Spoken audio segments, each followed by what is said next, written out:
இன்னைக்கு நம்ம சமுத்திரக்கனி டிஃப்ரெண்ட் ரோல்ல நடிச்ச வெப் சீரிஸ் நேம் தடயம்ன்ற சீரிஸை தான் பார்க்க போறோம். ஸ்ட்ரைட்டா ஸ்டோரிக்குள்ளே போயிடலாம். இங்க ஆந்திரால ஒரு கும்பல் ஒரு போலீஸோட ஹெல்ப்பால ஒரு கவுன்சிலரை போட்டு தள்ளுறாங்க. இப்படியே 4-5 வருஷம் கழிச்சு ஒரு வீட்டுக்கு பால் போலான்னு சொல்லிட்டு ஒருத்தர் வராரு. ஆனா எவ்வளவு தட்டியும் கதவை திறக்கலன்னு சொல்லிட்டு பின்னாடி பக்கம் போய் பாக்குறாரு. பார்த்தா அவங்க 2 பேருமே இறந்து கிடக்குறாங்க. சோ இது அதிகமான ஒரு எஸ்ஐ கிட்ட சொல்றாங்க. ஆக்சுவலா ஒரு ஸ்டேஷன்ல இருக்கிறத விட இந்த டீ கடையில் தான் அதிகமா இருப்பாரு. இப்ப சம்பவம் நடந்த இடத்துக்கு போயிட்டு ஒவ்வொரு இடமா செக் பண்ணிட்டு இருக்காரு. ஆக்சுவலா இவரோட விசாரணையே ஒரு மார்க்கமா தான் இருக்கும். அதே டைம்ல ஸ்டேஷனுக்கு புதுசா ஒரு இன்ஸ்பெக்டர் வராங்க. ஆக்சுவலா இவங்களோட அப்பா இறந்து போயிடுவாரு. அதோட பதவி தான் இவங்களுக்கு கிடைச்சிருக்கும். அப்ப டிஎஸ்பி வந்து அதிகமான் எங்கன்னு கேட்கறாரு. இப்ப நடந்த கொலை விஷயம் போயிருக்காருன்னு சொன்னதுமே அவனுக்கே எதுவும் தெரியாது. அவன் எதுக்கு இந்த கேஸ்ல போயிருக்கான்னு சொல்லிட்டு திட்டுறாங்க.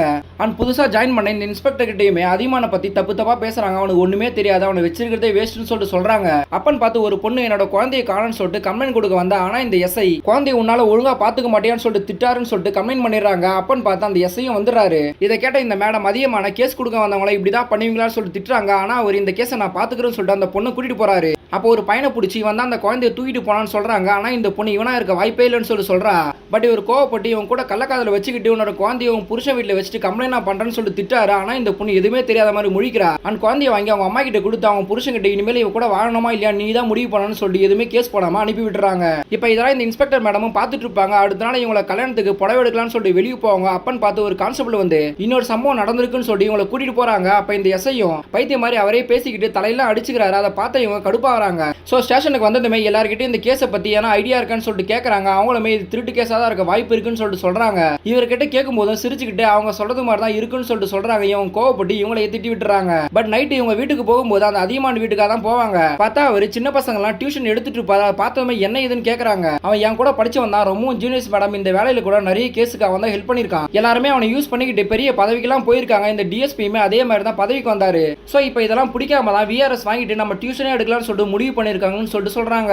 இதெல்லாம் கேட்டதுமே அடுத்த நாளே டிஎஸ்பி கிட்ட சொல்லி அவங்க டீம்லயே சேர்த்துக்கிறாங்க. அப்ப அவர்கிட்ட நீங்க என்ன இந்த கேஸ்ல பாத்தீங்கன்னு சொல்லிட்டு கேட்கறாங்க. அப்பதான் அவரு ஆக்சுவலா இது ஒரு திருட்டு கேஸே கிடையாது. 2 பேர் தான் சேர்ந்து பண்ணிருப்பாங்க. அவங்களோட ஃபுட் பிரிண்ட் அங்க இருக்கும்போது தான் போலீஸ்காரங்களா அது மேல நடந்து போனாங்க. அதனால நான் தலையில அடிச்சுக்கினேன். அதுலயே அவங்க கொலை பண்ணிட்டு அவங்களோட தாலி அருணாகொடியை மட்டும் தான் அறுத்துட்டு போயிருக்கானுங்க. சோ அவனுங்க 2 பேருமே ஒரு சைக்கோ மாதிரி தான். அவனை சீக்கிரம் பிடிக்கணும்னு சொல்லிட்டு இருக்கும் போதே அவனுங்களை காமிக்கிறானுங்க. பார்த்தா அவனுக்கு ஒரு ஸ்டேஷன்ல ஒரு பொட்டி கேஸ்ல வேணும்னே அரெஸ்ட் ஆவறானுங்க. இப்ப எபிசோட் 2ல 1995ல ஒரு ஆந்திராவோட எம்எல்ஏ ஃபர்ஸ்ட் கொலை பண்ண கவுன்சிலர் கேஸ்ல யாரையாச்சும் புடிச்சு போட்டுன்னு சொல்லிட்டு சொல்றாங்க. சோ இவரும் ஒத்துக்கிட்டு ஒரு கிராமத்துல இருக்க 2 பேரை ஏன் எதுக்குன்னு கேட்காம வேணும்னு அரெஸ்ட் பண்ணி கூட்டிட்டு வந்துறானுங்க. இப்ப சின்ன பொட்டி கேஸ்ல உள்ள போனவனுங்க அடுத்த நாளே வெளியே வந்து திரும்பவும் இன்னொரு இடத்துல பிளான் போட்டு 2 பேர் அதே பேட்டர்ன்ல போட்டு தள்ளுறாங்க. சோ இவங்களும் விசாரிச்சிட்டு இருக்காங்க. அப்பன்னு பார்த்து நைட்டு ஒருத்தவங்க வீட்டுல நகையை திருடிட்டாங்கன்னு சொல்லிட்டு கம்ப்ளைண்ட் கொடுக்குறாங்க. சோ இவரும் போறாரு. அப்ப ஸ்டேஷனுக்கு கால் பண்ணும்போது கிராஸ் டாக்ல தெலுங்கு வாய்ஸ் எல்லாம் கேக்குது. ஆனா இந்த வீட்டுல இருக்கவங்க இது ஆந்திரா பார்டருக்கும் தமிழ்நாடு பார்டருக்கும் நடுவுல இருக்கிறதால இந்த மாதிரி நிறைய பிரச்சனை வரும்னு சொல்லிட்டு சொல்றாங்க. அப்பதான் இவர் யோசிக்கிறாரு. உடனே ஸ்டேஷனுக்கு போயிட்டு இது மாதிரி நடந்த கொலை கேஸ்ல ஒரு எவிடன்ஸ் எல்லாம் கிடைச்சிருக்கு. அதை எடுத்து பாக்குறாரு. தென் இன்ஸ்பெக்டர் வீட்டுக்கு போயிட்டு இவர் கிடைச்ச எவிடன்ஸ் பத்தி சொல்றாரு. ஆக்சுவலா ஸ்பாட்ல ஒரு சிகரெட் துண்டு கிடைச்சிருக்கும். அது தெலுங்குல தான் எழுதி இருக்கும். இதுவும் ஆந்திரா பார்டர் இருக்கிறதால கொலைகாரன் ஆந்திரால இருந்து கூட வந்திருக்கான். சோ நம்ம ஆந்திராக்கு போனோம்னு சொல்லி இவங்களை கூட்டிட்டு கிளம்புறாங்க.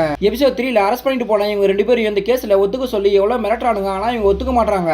அப்ப இவங்க ஒய்ஃப் பிரெக்னெண்டா இருப்பாங்க. இவங்க அப்பா அவங்க தங்கச்சின்னு சொல்லிட்டு எல்லாரையும் கூட்டிட்டு வந்து நாசம் பண்ணி அவங்களோட தாலி அருணாகொடி அவங்களோட ட்ரெஸ் எல்லாம் தூக்கிட்டு வந்து இவங்க முன்னாடி போடுறாங்க. அதை பார்த்த பயத்திலேயே இவங்க கேஸுக்கு ஒத்துக்கிறானுங்க. இப்ப இவங்க திரும்ப இன்னொரு வீட்டுல போட்டு தள்ளி அவங்களோட தாலி அருணாகொடியும் கொண்டு வந்து இவங்க பீரோல மாட்டுறானுங்க. அதே டைம்ல அதிகமான இன்ஸ்பெக்டர் மேடமும் ஆந்திரால இருக்க ஒரு போலீஸ் ஸ்டேஷன்ல வந்து விசாரிக்கிறாங்க. ஆனா இதெல்லாம் டீடைல்ஸ்லாம் மெயின் பிரான்ச் திருப்பதியில இருக்க வாய்ப்பு இருக்குன்னு சொல்றாங்க. சோ இவங்களும் போய் அவங்க கேட்டு பாக்குறாங்க. பட் இவங்க இந்த போட்டோவை பார்த்ததுமே 2 பண்டல் கொண்டு வந்து வைக்கிறாங்க. பார்த்தா இது மாதிரி கேஸ் இன்னும் 76 இங்க பெண்டிங்ல இருக்குன்னு சொல்லிட்டு சொல்றாங்க. இதை பார்த்த இவங்க 2 பேருமே ஷாக்கா வராங்க. அப்பன்னு பார்த்து தமிழ்நாட்டுல திரும்ப இதே மாதிரி சம்பவம் நடந்திருக்குன்னு சொல்லிட்டு இந்த இன்ஸ்பெக்டர் வர சொல்றாங்க. இவங்களும் கிளம்புறாங்க.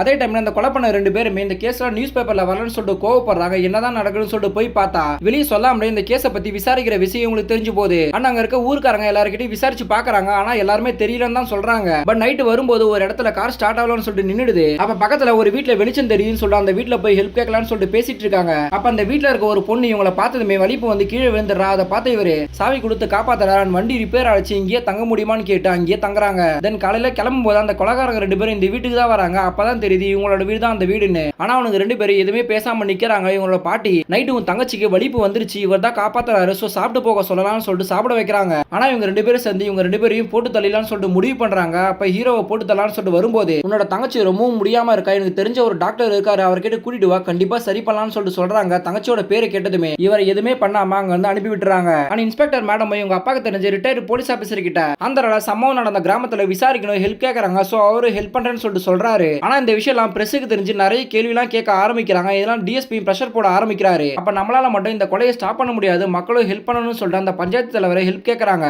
பட் அந்த கூட்டத்துல அவங்க 2 பேருமே இவங்க பேச்செல்லாம் கேட்டுட்டு அங்கேயே நிக்கிறானுங்க. அதே டைம்ல அதிகமான அந்த ஆந்திரால இருக்க கிராமத்துல போய் விசாரிக்கிறாரு. அப்ப கேட்கும்போது அந்த கிராமத்துல இருக்க எல்லாருமே குலத்தொழிலா திருட்டு தொழில் தான் பண்ணிட்டு இருப்பாங்க. ஆனா நாங்க கொஞ்சம் வருஷத்துக்கு முன்னாடி அதெல்லாம் விட்டுட்டோம். இருந்தாலுமே போலீஸ்காரங்க ஏன்னா ஒரு கேஸ்னா எங்களை தான் பிடிச்சிட்டு போறாங்க. அப்ப பிடிச்சிட்டு போனவங்க லிஸ்ட்ல இருக்க ஒவ்வொரு பேரா இவர் சொல்லிட்டு இருக்காரு. இவரும் அவங்களுக்கு என்னெல்லாம் ஆச்சுன்னு சொல்லிட்டு சொல்றாரு. அதுலதான் இப்ப கொலை பண்ணிட்டு இருக்க 2 பேரோட பேரும் வரும். அவங்கள பொய் கேஸ்ல பிடிச்சிட்டு போனாங்க. பட் 2 வருஷத்துலயே அவங்க மேல எந்த தப்பும் இல்லன்னு சொல்லிட்டு ரிலீஸ் பண்ணிட்டாங்கன்னு சொல்லிட்டு இவங்க கிட்ட சொல்றாங்க. இவங்களும் அங்க இருந்து கிளம்பி வந்துடுறாங்க. தென் இந்த பார்டர்ல இருக்க கிராமத்துல ஊர் மக்கள் சேர்ந்து காவல் நிக்க ஆரம்பிக்கிறாங்க. ஆனா அதுல 2 பேருக்கு மட்டும் புதுசா கல்யாணம் ஆகிருக்கும். அவங்க மட்டும் வரமாட்டாங்க. அந்த வீடா பார்த்து இவங்க 2 பேரும் சேர்ந்து ஹஸ்பண்ட போட்டு தள்ளி ஒய்ஃப் மட்டும் வயல்வெளியில ஒரு இடத்துல கட்டி வச்சிருக்கானுங்க. இப்ப தேடி பார்த்து அவங்கள கண்டுபிடிச்சு இறக்கும் போது அவங்களுக்கு உயிர் இருக்க விஷயம் தெரிஞ்சு ஹாஸ்பிட்டல் கூட்டிட்டு போக சொல்றாங்க.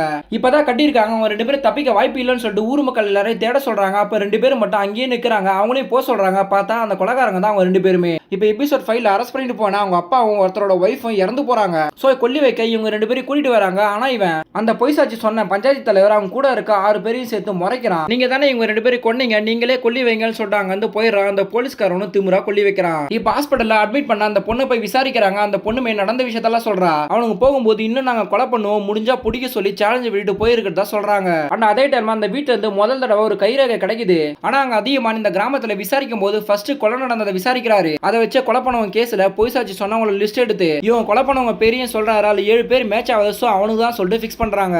அண்ட் இவங்க 2 பேரோட போட்டோ வாங்க ஆந்திராவோட சென்ட்ரல் ஜெயிலுக்கு போய் பாக்குறாரு. அதே டைம்ல இந்த மேடம் அந்த ஃபிங்கர் பிரிண்ட் எடுத்துக்கிட்டு அந்த மெயின் பிரான்ச்சுக்கு போய் செக் பண்றாங்க. பார்த்தா அதே ஸ்டேஷன்ல தான் சின்ன பெட்டி கேஸ்ல அவனுக்கு 2 பேரும் அரெஸ்ட் ஆயிருப்பானுங்க. அப்ப அதிகமான கூட இருந்த போலீஸ் இவங்க 2 பேரையும் பாக்குறாரு. பார்த்ததுமே என்னாச்சுன்னு கேட்டதுக்கு கோழி திருடிட்டோன்னு எங்களை அரெஸ்ட் பண்ணிட்டாங்க, நீங்க கொஞ்சம் சொல்லி எங்க விட சொல்லுங்கன்னு சொல்லிட்டு கெஞ்சறாங்க. இவரே இவங்க நல்லவன் நம்பி இவங்களை எனக்கு தெரியும்னு சொல்லிட்டு விட சொல்லிடுறாங்க. அவங்களும் அங்க இருந்து கிளம்பிடுறாங்க. ஆனா போகும்போது கைரேகை வச்சுட்டு போயிடுறாங்க.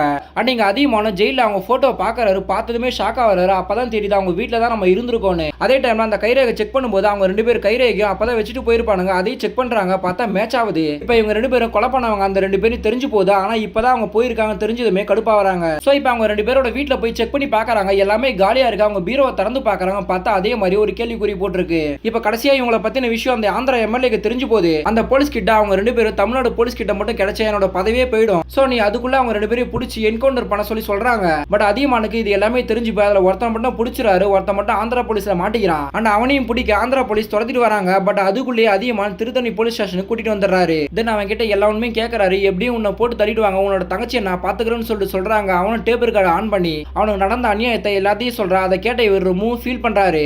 இருந்தாலுமே அந்த 7 பேரை தவிர மீதி 69 பேர் என்ன கொலை பண்ணிருக்க, நீயும் ஒன்னும் நல்லவே இல்லைன்னு சொல்லிட்டு திட்டாரு. அப்பன்னு பார்த்து டிஎஸ்பி கிட்ட இருந்து கால் வருது. சோ இப்ப வேற வழி இல்லாம அவனை ஆந்திரா போலீஸ் கிட்ட ஒப்படைக்கிறாங்க. இப்ப 2 பேருமே என்கவுண்டர்ல போட போறாங்க. அப்ப கடைசி ஆசையை கேட்கும்போது கூட நாங்க அண்ணன் தம்பிய சின்ன வயசுல இருந்தே ஒன்னாதான் இருப்போம், சாகும் போதும் ஒன்னாதான் இருப்போம்னு சொல்லிட்டு சொல்றான். அப்ப அவனோட தங்கச்சியை பத்தி உனக்கு அக்கறை இல்லையான்னு சொல்லிட்டு கேட்கறாங்க. அப்ப உடனே அதிகமான திரும்பி பாக்குறான். அவர் பார்த்துப்பாருன்னு சொல்லி இவனுக்கு நம்பிக்கை வருது. உடனே ஷூட் பண்ணி அவனை கொண்டுறாங்க. அதை பார்த்து இவர் மூவ் ஃபீல் பண்ணி அழுகுறாரு. அண்ட் கடைசியில இந்த மேடம்க்கு கல்யாணம் சொல்லிட்டு இன்விடேஷன் வந்து கொடுக்குறாங்க. அப்ப அந்த பசங்களோட கேஸ்ல உண்மையான குற்றவாளிக்கு தண்டனை கொடுக்க முடியலன்னு சொல்லிட்டு மூவ் ஃபீல் பண்ணி சொல்றாங்க. அப்பதான் அதிகமான் அவன் உண்மையை சொல்லும் போது அந்த ரெக்கார்டரை ஆன் பண்ணி வச்சுட்டு தான் சொல்லுவான். சோ அந்த டேப் எடுத்து கொடுக்குறாங்க. அப்ப நீங்க திரும்ப டிபார்ட்மெண்ட்டுக்கு வர போறீங்களான்னு சொல்லிட்டு கேட்கறாரு. அப்பதான் இவரு இந்த பிஸ்கெட்டை டீல நினைச்சு எடுக்கும்போது உடஞ்சிருச்சுன்னா டிபார்ட்மெண்ட்ல வந்து போராடுவான், அப்படி இல்லைன்னா வெளியே நின்று போராடுவான்னு சொல்லிட்டு டீல பிஸ்கெட்டை நினைக்கிறாரு. பார்த்தா உடையாம வருது.